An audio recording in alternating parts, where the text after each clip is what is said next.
పదవీ స్వీకారం చేయబోతున్నటువంటి శుభవేళ ఇవాళ మనం ఇక్కడ ప్రత్యక్ష సాక్షులం.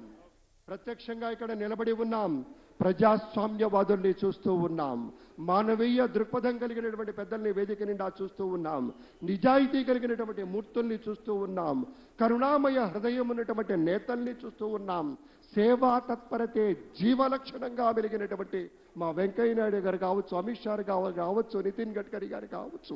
ఈ వరుసలో చూసుకుంటూ పోతే అటు మన చిరంజీవి గారు, మన రజనీకాంత్ గారు, మన బాలయ్య బాబు గారు, ప్రతి ఒక్కరూ కూడాను విశేషమైనటువంటి రీతిలో సేవ అనే 2 అక్షరాలకి కట్టుబడి ఉన్నారు. ఎంతెంత స్థాయికి వెళ్ళినా దాన్ని మరవలేదు. తమ ప్రజల కోసం అడుగడుగున తపన పడే దార్శనికులుగా సమకాలీన రాజకీయ వ్యవస్థలో అరుదైనటువంటి మానవీయ కోణాలుగా వజ్ర సంకల్పంతో పని చేసేటువంటి వాత్సల్య మూర్తుల్ని చూస్తూ ఉన్నాం.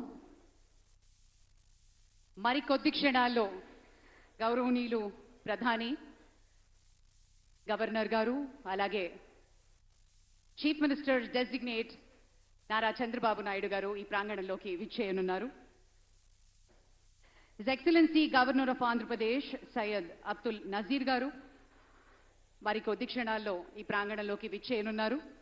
చీఫ్ సెక్రటరీ గారు విత్ హిస్ కైండ్ పర్మిషన్ సభా కార్యక్రమాన్ని ప్రొసీడింగ్స్ ని కొనసాగిస్తారు. దానికి మరికొద్ది క్షణాల్లో మన గౌరవనీయులు ముఖ్య అతిథులు ప్రధాని ఈ వేదిక మీదకి రానున్నారు. ఆ వెంటనే కార్యక్రమం ప్రొసీడింగ్స్ ని చీఫ్ సెక్రటరీ గారు కంటిన్యూ చేస్తారు. పెద్దల్ని గన్నవరం ఎయిర్పోర్ట్ లో స్వాగతించి మన గవర్నర్ గారు, మన కాబోయే ముఖ్యమంత్రి శ్రీ చంద్రబాబు నాయుడు గారు ఇక్కడికి విచ్చేస్తూ ఉన్నారు. నిమిషాల వ్యవధి మాత్రమే ఉంది పెద్దలారా. సమయ పాలన తెలిసినటువంటి పెద్దలు కాబట్టి మరొక మాట గుర్తు చేసుకుంటే